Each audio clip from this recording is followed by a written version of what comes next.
Hello, everyone, and welcome to a slightly late Sons of Sequoia podcast for today. Today's Tuesday, April 20th, 2021. It's a beautiful day. We had snow yesterday. Now we have sunshine. How are you today, David? I'm doing okay. I woke up late. I made some stew because there's like a foot of snow on the ground for some reason. Dave Frazier, our local weatherman, didn't tell us about it, but nonetheless, it happened. And so I got stew in the crock pot, and I'm ready for the day. We're going to do a shorter episode today just because we got such a late start. We'll just talk about this New York Times op-ed, which we both have not yet read, correct? Correct. And we'll evaluate Paul Krugman's stance. Do you know who Paul Krugman is? Yeah, he's he's a columnist in the New York Times, but he's also an economist. Economist, Nobel Prize winning economist from Princeton. Yeah, he has a lot of good stuff to say, yeah. And I think they fall back on that as his bona fides because he's very liberal.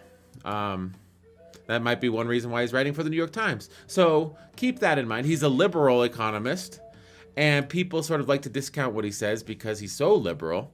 But I think that two things can exist in the same place at the same time. You can be liberal and you can be right.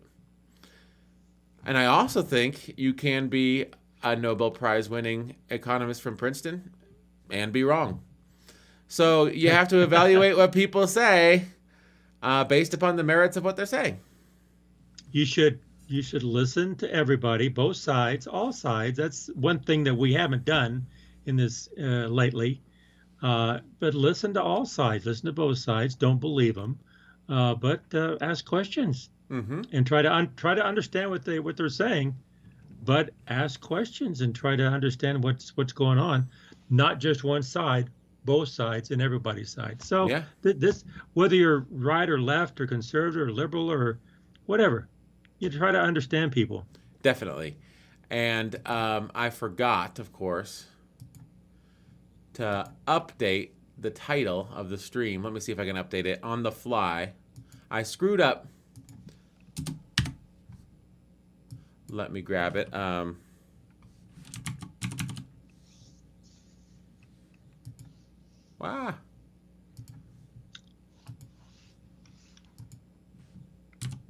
Well, you want me to start reading this while you're... Sure, yeah. Why don't you read it?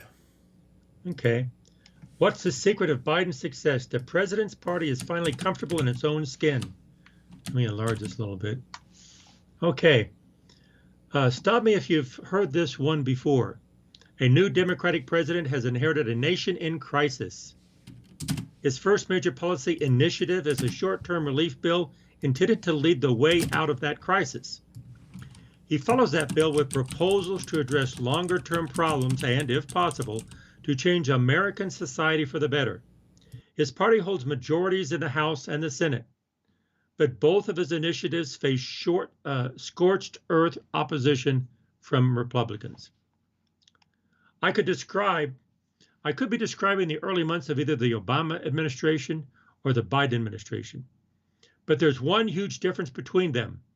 Even though Barack Obama began his presidency with high personal approval ratings, his policies never had strong public support. Public approval for Joe Biden's policies, by contrast, is almost surreally high. Why? To see, are you with me there on the right? Okay. To see what I'm talking about, compare polling on the Affordable Care Act, Obamacare, with polling on Biden's American Jobs Plan. The ACA famously had negative net approval throughout the Obama years.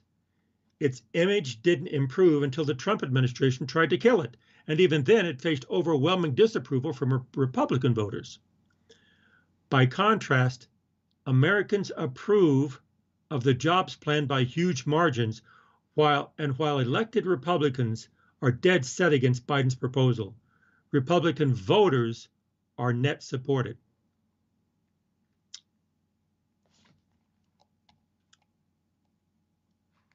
What's the secret of Biden's success?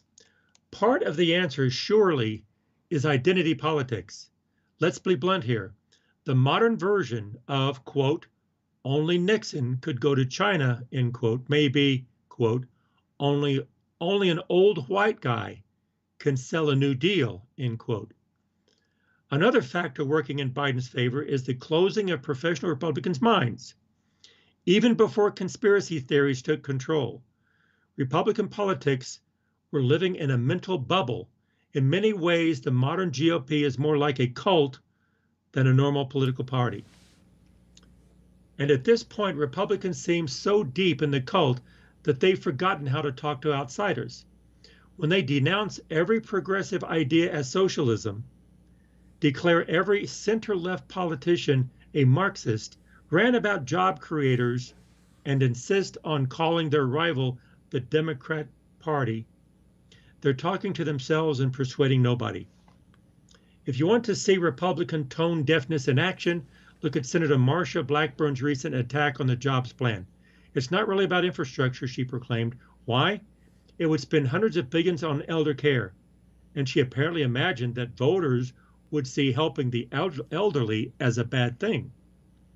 Biden, then, benefits from having the non-threatening persona in an opposition that has forgotten how to make persuasive policy arguments.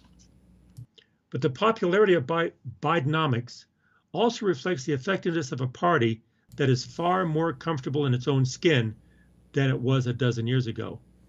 Unlike Republicans, Democrats are members of a normal political party, basically a mildly center-left party that looks a lot like its counterparts across the free world. In the past, however, Democrats seemed afraid to embrace this identity. One striking thing about Obama years, in retrospect, was a deference to Democrats to people who didn't share their goals. The Obama administration deferred to bankers who warned that anything populist sounding would undermine confidence, and to deficit scolds demanding fiscal austerity. It wasted months on a doomed effort to get Republican support for health reform. And along with this deference went diffidence, a reluctance to do simple, popular things like giving people money and taxing corporations. Instead, the Obama team tended to favor subtle policies that most Americans didn't even notice. Now the deference is gone. Wall Street clearly has a lot less influence this time around. Biden's economic advisors evidently believe that if you build a better economy, confidence will take care of itself. The obsession with bipartisanship is almost gone, replaced with a realistic appreciation of Republican bad faith, which has also made the new administration uninterested in GOP talking points. And the old diffidence has evaporated. Biden isn't just going big, he's going obvious with highly visible policies rather than behavioral nudges. Furthermore, those forthright policies involve doing popular things. For example, voters have consistently told pollsters that corporations pay too little in taxes.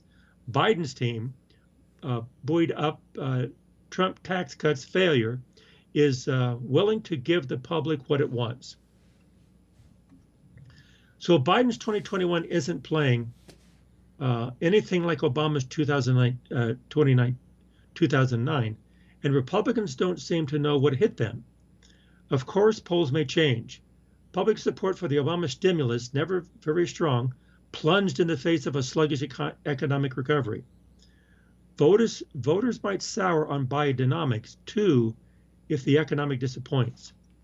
But all indications are that we're heading for an economic boom, with GDP growing at its fastest rate since 1984. If that happens, Biden's policies might get even more popular than they are now.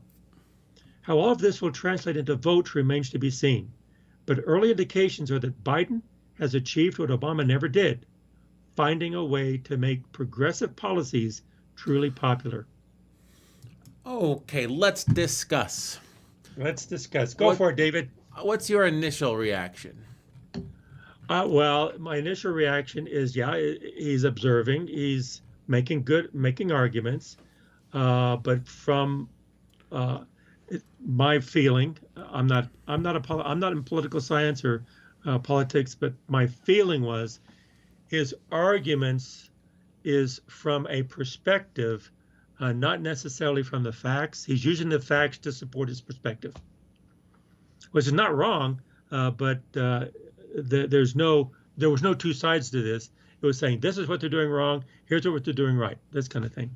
Yeah, I see like Marsha Blackburn being outraged that the infrastructure bill will help elderly people. Mm-hmm. And just sort of not really understanding that if you're a Republican, a huge swath of your voter base is elderly people. And yeah, sure, the people that give you money might be captains of industry or corporate interests, but the people that push you past the post at the ballot box are old people. Old people are Republican. So you can't just sort of denigrate spending on elder care, spending on the elderly, because that's your constituency in a large respect. It reminds me of Edison versus Tesla. So Edison felt like DC power would be the future. And Tesla said, no, alternating current, AC power. We're going to have power plants. We're going to run lines to people's houses. We're going to have power generation facilities. And Edison said, no, AC power is too dangerous. And he had people come out to New Jersey. They gathered in this park. And he's like, let me demonstrate the danger of AC power and why we need huge batteries in the home. And we need homes to run off of DC power. And then he took an alternating current generator and he hooked it up to an elephant and he electrocuted it to death. And instead of people being afraid of the dangers of AC power, they were afraid of the sociopathy of Thomas Edison. He made himself look like a monster. He just like killed an elephant in cold blood in front of a crowd of people. So I think that adherence to an ideology will cause you to stake out positions that make you sort of look cold and callous. And Biden's saying, well, why don't we just push policies that help people, that help voters? And surprisingly enough, like you see here in this line, American approve of the jobs plan, while elected Republicans are dead set against Biden's proposal. Republican voters support it because people aren't so far gone that if you tell them that something's going to benefit them and they can sort of see, they can draw a line to, oh, this policy will benefit me, and the old policy clearly doesn't. They can say, okay, yeah, I'm in favor of that. They're not so dumb that they can't make that leap, that logical leap. Mm-hmm. Well, that's very true. And I think one thing we've seen these last 4 years with Trump, Trump was very good at saying, this is good for you. This is good for you. Why? Because it is. Because it is. Mm-hmm. Make America great again. How? By making it great, by voting on me, you know. But the point is that we've learned a lot about from the last 4 years with Trump. We learned a lot about how you tell people what they want to hear, and also the people matter. The people matter, and so a lot of times politicians will argue technical points, and the economists and politicians with technical points, and look, this is why this is going to work, and it's very academic and theoretical, and but then you got to come to the people and get their support. I think a lot of times people miss that. Yeah, people miss that all over the place, and it's about what do the people understand, what do they believe in, and what's believable. Yeah, well, like the stimulus for the last CARES Act or whatever they called it, the last coronavirus stimulus, Republicans were upset because there were provisions in the bill that cut child poverty in half. They said, this is supposed to be coronavirus. This isn't supposed to be child poverty. It's like, are you saying that cutting child poverty in half is a bad thing? And the interesting thing is that was always within the power of the federal government. But there's also this argument that, you know, Jeff Bezos is worth $180 billion. But if we cut his taxes, he will be worth $250 billion. And that'll be good for the children that don't have food to eat for some reason. And we tried that method and it doesn't really work that way. And it has consistently not worked that way. And I think that people are saying, oh, you're going to sort of focus on the areas where the money's needed and not just trust Jeff Bezos to give some of his billions to the people. The federal government will do it. They'll take it from Jeff Bezos and give it to the people. That sort of thing. And you can call it socialism if you want, but I think that when the people get food support, food assistance, when they get financial assistance, when they are more capable of buying a house and sort of living a normal life with normal means, they see that as a good thing, regardless of their party. That's right. Yeah, and I think a lot of times people talk about socialism, they take the word socialism and they just move it into a category where everything about that is bad. Mm-hmm. And if they think socialism is bad, I would suggest don't send your kids to a public school and don't drive on an interstate highway. Yeah. I mean, a lot of farmers are Republicans, but I would say for them, if they really fear socialism, do not accept any agricultural subsidies from the federal government. Right. And if they went down that path, so many of them would go out of business. And it's like, yeah, but you know what? Not being socialist is more important than you staying in business, right? I mean, that's how you vote. Why isn't that how you act? I had a friend, and his dad was a libertarian. And he said, yeah, it's crazy because my dad is working for the state of Colorado. My sister's working for Jefferson County, and I'm working for a city. And he's a libertarian. And so we all have government jobs. And he's a libertarian. And I said, yeah, no, if you really believe in your politics, why don't you quit your job? That's true. And there again, David, there again and again and again, we come back to the great philosopher of the 20th century, Yogi Berra. Mm-hmm. There's no difference in theory. There's no difference between theory and practice. In practice, there is. They can have these ideals, but when it comes down to actually doing something, they're going to do what's right for them. Yeah, and if the policies that Biden passes have a net positive benefit on people's lives, they'll forgive him for being a Democrat. That's right. And I think that that's what he's betting on. And he's also saying, well, Trump proved you don't need to feign bipartisan support. You don't need to get support from the other party. He rammed everything down our throats for 4 years, and we ended up in dire economic straits with a raging pandemic.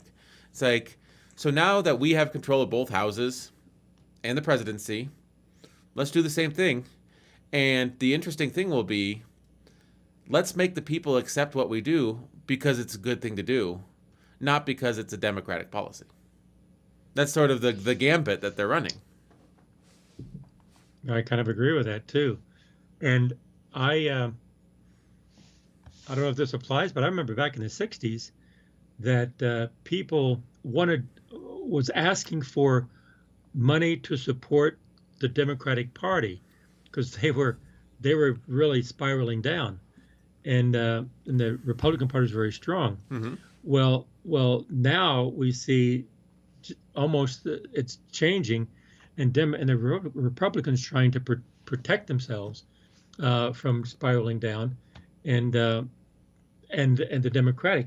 And so from those early years when the Democratic Party was having trouble, I firmly, I guess from all my years, firmly believe in a two-party system.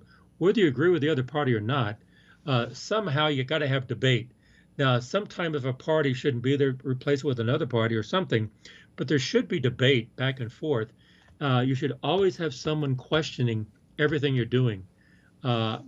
Maybe I'm not saying it right politically, but I think debate, questioning, and devil's advocates, they could be right, they could be wrong, but think about more than one side every time. Yeah, I mean, I think that you're just conditioned. I don't know, that two-party system is better than a one-party system. I would agree with that. But I think it's the structure of government here, and especially, this is the thing, first past the post voting. So if you get 51%, you become the guy or the gal in that district. What it leads to, and with gerrymandering, it leads to people staking out positions as far to the extreme as possible. Because you're going to win your district. So what you get is congresswomen and men and senators that are as ideologically opposed as possible instead of people in the middle, because you can't win if you're in the middle, because your district is 80% Republican. So if you're a centrist, you're going to get outflanked by this person on the far left or the far right, and they'll win the primary. So you have more extreme party views. I think if you had a smarter system, like a rank order voting system or a multi-party system, you might have a variety of different views represented. And, you know, a lot of times, you take like a place like Michigan. Do you remember when Flint, Michigan had the water crisis? Mm-hmm. I feel like if you were the congressperson for that area, you could be a one-issue candidate. Like, how do you feel about immigration? It's like, I feel like in Flint, Michigan, immigration is less of an important issue than the fact that the water coming out of our taps is not potable.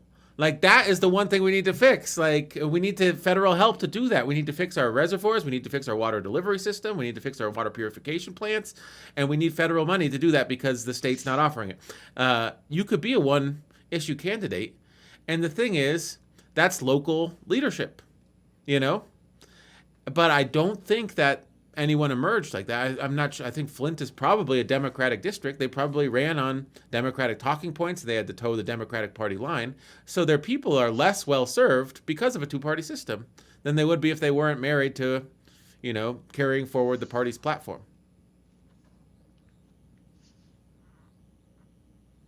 Yeah, point well taken. Because I do feel like running water, access to electricity and heat. I know last night it was 22 degrees outside and the snow was raging, and I slept like a baby in my house because I have a furnace, and it was 68 degrees. And it's like, some people aren't that lucky. That's right. And if there's people struggling with energy or food insecurity or water insecurity, like, those are the problems that require immediate attention. Mm-hmm. And the sad thing is that we're not at 100% in America. We're not at 100% of the populace with food security or energy. I mean, so when you talk about Dr. Seuss, that's trying to rile up a small percentage of the population that watches cable news. But really, the real issues are different. And I think that a lot of the policies that Paul Krugman is talking about in this article, to get back to the article, is looking at those things that will fundamentally change the lives that are obvious. That's what, he's not just going big, he's going obvious. If you focus on some of those things, childhood poverty, elder care, big issues that will immediately affect people's lives that are necessary, people are going to like them. Mm-hmm. Well, how do you think it's going to play out? You've just started. How do you think this is going to play out the first year of his residency? I don't know, because there's going to be a boomerang effect, I think. When people get vaccinated, I think people will want to travel. They'll want to spend money, and we'll see revenues come back, perhaps to pre-pandemic levels, perhaps near pre-pandemic levels, in a lot of the worst hit industries. Now, but I think, like you've said this before, there's a fundamental change in people's behaviors that's occurred as a result of the last 13, 14 months. Mm-hmm. Because I see industries that are relatively large industries, like, let's say, commercial real estate. They just got a year to prove you don't need a giant skyscraper downtown. If your workers are knowledge workers and the product of their labor are Excel spreadsheets or, decisions made in face-to-face meetings, those face-to-face meetings can be done on a computer like we're doing right now. And so you're going to see large parts of the economy that had value sort of intrinsically have less value because their necessity has been called into question over this last year. And so I think it's going to be interesting to see how things recover. Mm-hmm. Because I do think a lot of the fact that the stock market's doing well, a lot of that is there was a shift from the traditional way of doing business into the new way of doing business, and business continued. So where there was loss here, there was gain here, and there's, net equivalency in terms of the stock market. Of course, people are suffering, but now when the pandemic ends, it's not going to be gangbusters stay high and the stuff that lost come back to where it was. I think that it's a zero-sum game to some extent. How do you feel? What do you feel the upshot of these policies will be and the overall effect in the economy?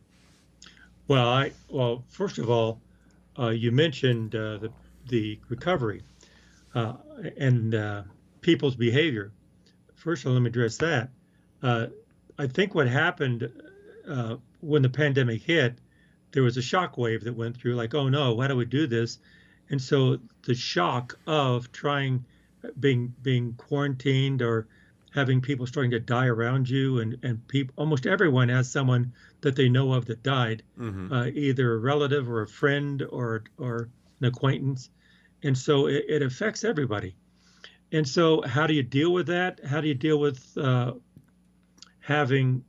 doing business or doing things through the internet virtually instead of in person?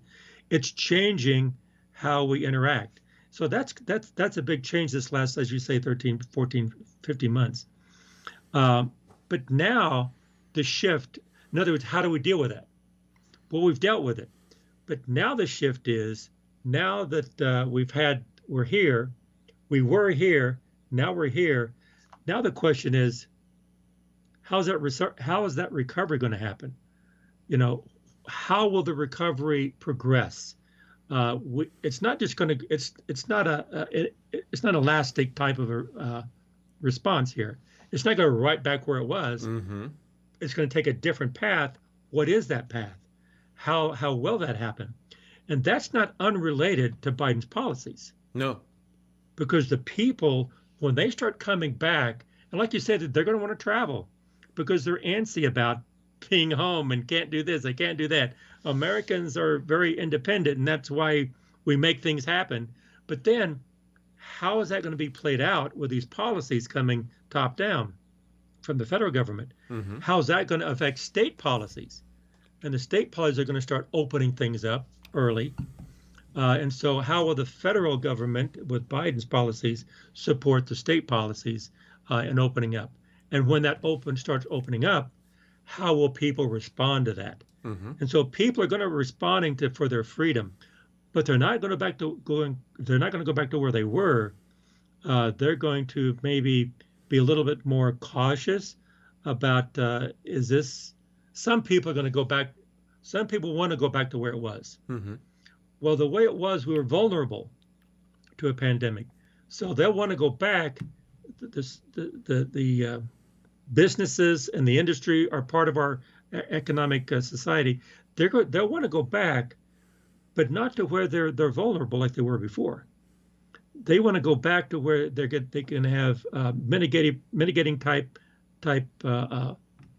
policies and structures in place to where if something does happen, they can be agile to respond to other shocks in the future, mm-hmm. on the economy, on a society, etc. And people are not going to be that. People are not. People and businesses are two different things. Put it that way. And the people are going to be more reactive, and businesses, hopefully, that are going to last, are going to be more proactive in planning for the future. and how that plan is going to be technology and the internet, because we've seen how the internet can really impact business. Mm-hmm. And that interaction with technology and business will influence how people are going to be reacting to things. And so they're not unrelated, but also one does well. I think business will drive a lot of how people are going to start reacting. So that's a long answer, but I see the future very different than the past. And look what we have floating around. I mean, we had a podcast on the NFTs, the non-fungible tech tokens. Mm-hmm. That was unthought of 50 years ago, or even 20 or 10 years ago, or 5 years ago. So why did that happen? It's not it's technology allowed it, but that's not what's going on. It's people's behavior. Mm-hmm. The non-fungible tokens, that's behavior. And so it's fascinating.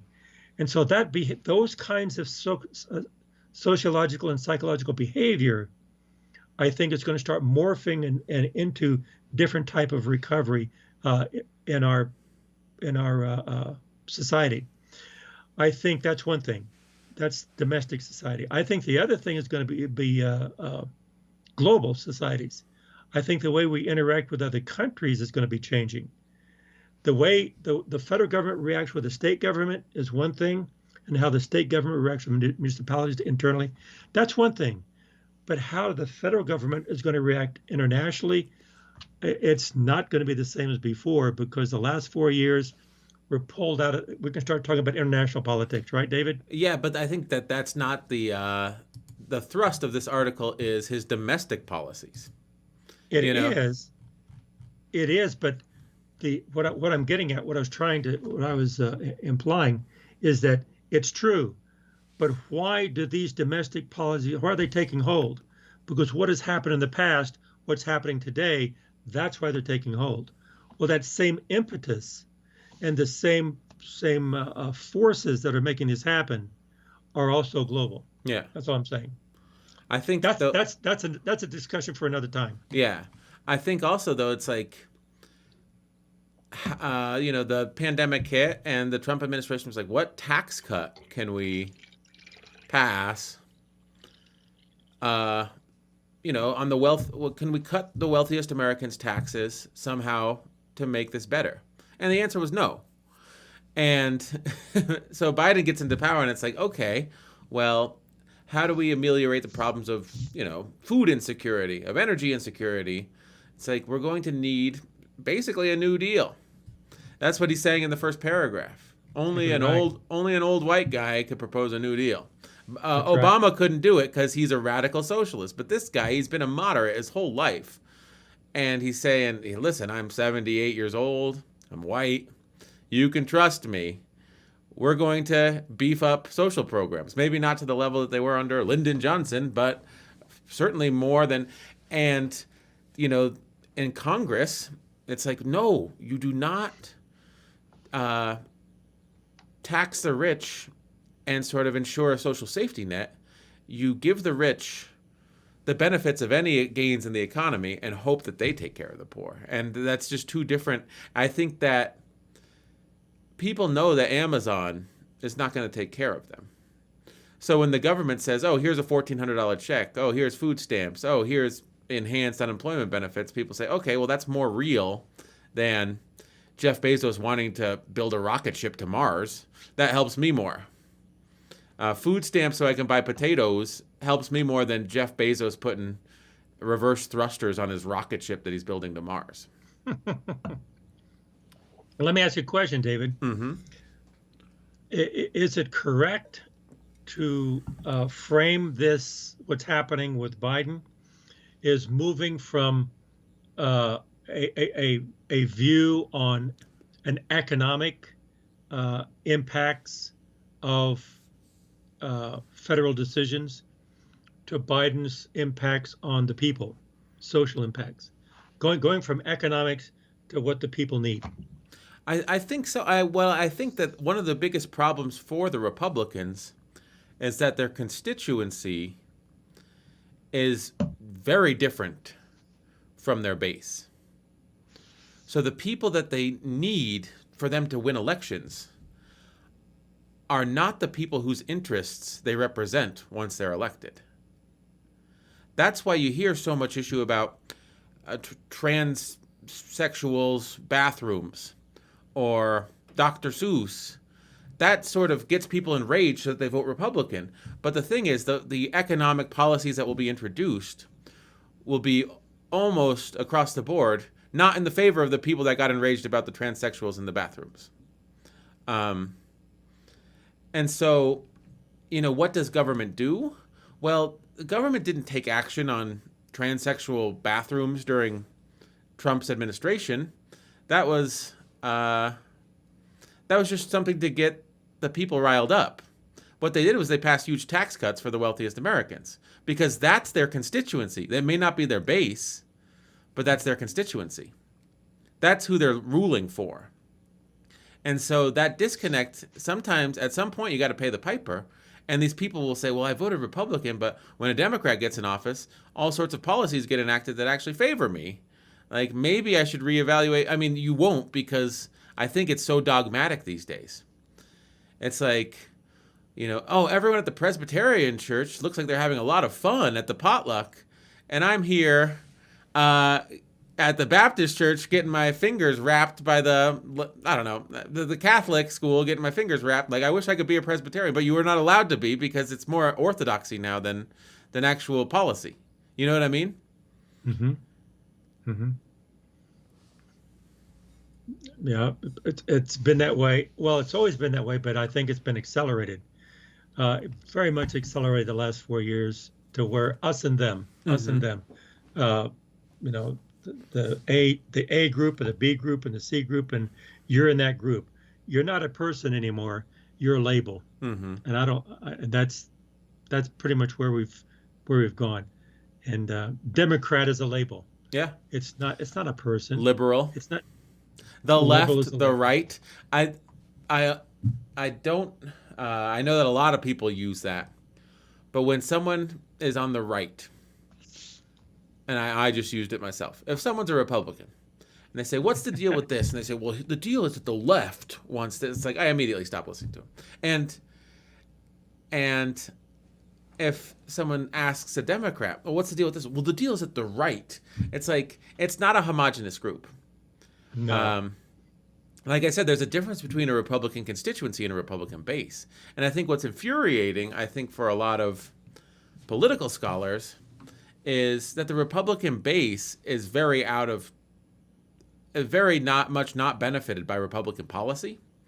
And the work unit of a politician is policy. And I think what's happened, like you said, with these NFTs, they have real value. You can make millions of dollars off of NFTs. Well, the work unit should be dollars, not, imaginary crypto coins. Well, I think that the politicians these days have turned a work unit into outrage. You turn outrage into action, but outrage isn't policy. And the policy that does get enacted doesn't benefit you. So why are you voting for this? It's because outrage has become the new currency. That's right. And it's like, well, what's better currency than outrage? US dollars. Or, things that benefit you, programs in your community that benefit you. Or so it's fascinating to me to see that sort of disconnect happen.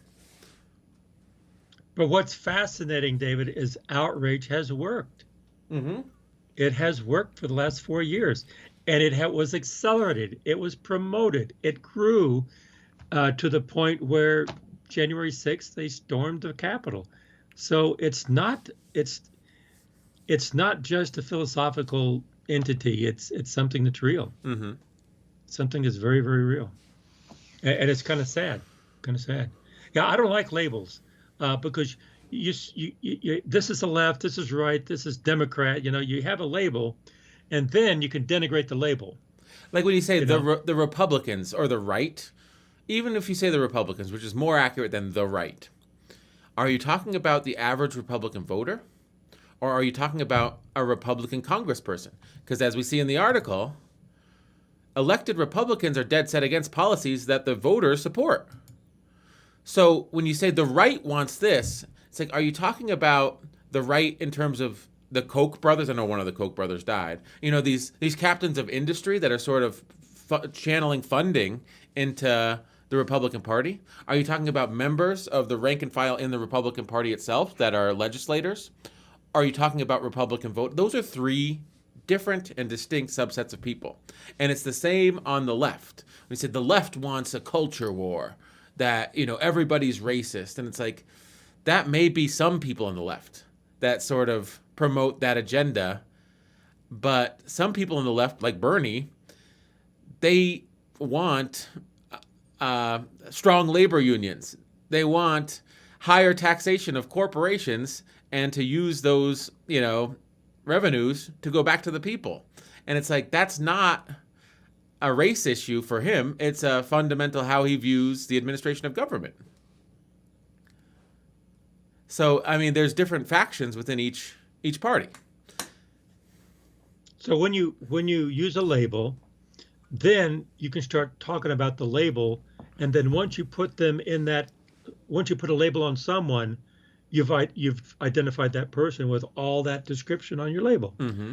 You can always find someone, like you were describing, David, very, very well.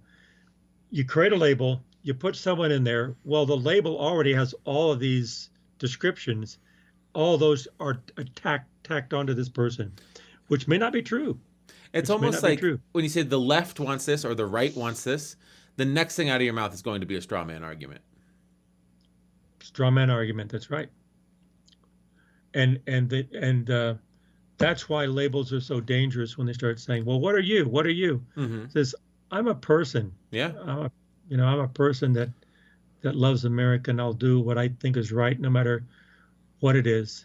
And it's kind of sad that people can capitalize on that type of dangerous politics, but it works. Yeah, it has worked, and who knows, it might work in the future. And I think anyway, it's scary. Yeah, I think the problem is, a popularity contest to determine leadership positions. Demonstrating your popularity in a 9-month campaign is different than running a country. That's very true. The skills necessary for one don't necessarily translate to the other. Do not translate to another. And that's why I think a lot of times people from the outside look at the United States and say, how does that work? Mm-hmm. How in the world does that work? That does not make sense. That does not make sense. But then the reason our country is great, as Will Rogers said, it's in spite of the government. Mm-hmm. It's because of the people. The people will say, wait a minute. They'll stand up and say, wait a minute. And so the reason that we sometimes have trouble with people, everyone not wearing the mask because they're so independent, not getting vaccinated because they want to be macho. They don't think getting vaccinated is a macho. They're afraid. And some people, they're afraid. Yeah. They're afraid.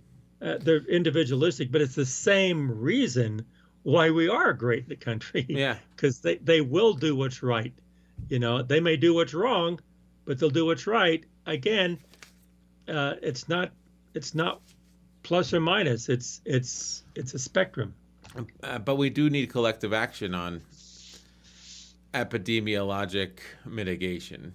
And that's the thing is, if everyone gets vaccinated, there's no smallpox in America because everybody got vaccinated. It's like, and it's like these vaccine passports is a dangerous threat to freedom. It's like, like the vaccine passports that I needed when I was 5 years old to attend kindergarten.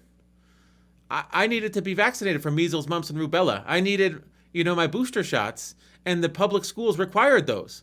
You guys had to submit to the public school that I went to evidence that I'd been vaccinated. That's right. And it's like vaccine passports, that was my passport into school. A lot of times traveling, if you want to travel to a country, you do need to get vaccinated against malaria or whatever, if you're traveling to an area where that's prevalent. And it's like, this has been a thing. This has been a thing for 50 years. And you're going to add one thing to it. Oh, there's a new virus out, so we're going to add that to the requirements. Taking away our freedoms. Like, I will gladly have to prove that I've been vaccinated against measles, mumps, and rubella to go to public school. But you add one thing to that, no. It's fascinating, don't you think? Taking away our freedom. It's socialism. Socialism. They're forcing us to do something. No. It's really, yeah. It's very interesting. And so you think about the group psychology of this. It's just very interesting. Mm-hmm. And people sometimes think not for themselves, don't think about the facts. They think about what's being told. Mm-hmm. And even intelligent people too, very intelligent people, they're given an argument and they'll believe the argument without really questioning it. Well, we watched something off stream, but the Jimmy Kimmel where they had the Dr. Fauci, and he's saying these people, they want the restrictions removed from their businesses, but they refuse to get vaccinated. And it doesn't make sense. And I think I've made this argument before. The pandemic starts, if you're a small business owner, they shut down your business. And so from that point on, it's like, well, the first thing they told me to do was shut down my business. So I am going to oppose anything else they tell me to do. Well, now you should wear a mask. No. Now you should get vaccinated. No, you told me to shut down my business. You're the bad guy. So it's difficult to sort of convince someone, well, if you wear a mask, you can open up your business. No, I don't want to wear a mask. I'm not going to wear a mask in my business. It's like, well, if you get vaccinated, you can open your business safe. No, I'm not going to get vaccinated. You told me to shut down my business. So, but you become the bad guy, and then anything, it's like fruit from the spoiled tree. Anything else you suggest to mitigate the spread of the disease doesn't work because shutting down my business didn't work either. And you were the one that made me do that. That one act made that person label them as bad. Do you think there's something to that? Absolutely. It's all emotion. Mm-hmm. It's all emotion and not logic.